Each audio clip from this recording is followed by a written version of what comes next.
Стихотворное произведение у Лукоморья Рыбшалёной поэта Александра Сергеевича Пушкина.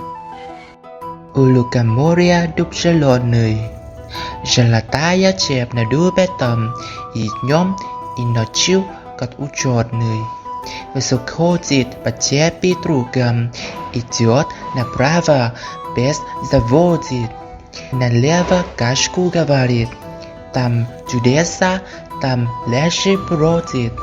Русанка невысок сидит, там на неверных дорожках следы невежданных зверей.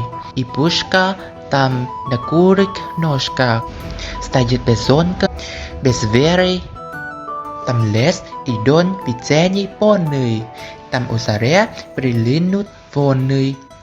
На бред печальный и пустой, и 35 прекрасных.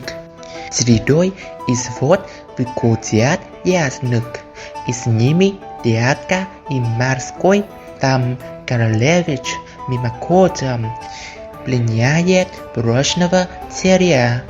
Там в облаках перед народом леса средь моря колонизот богатыря.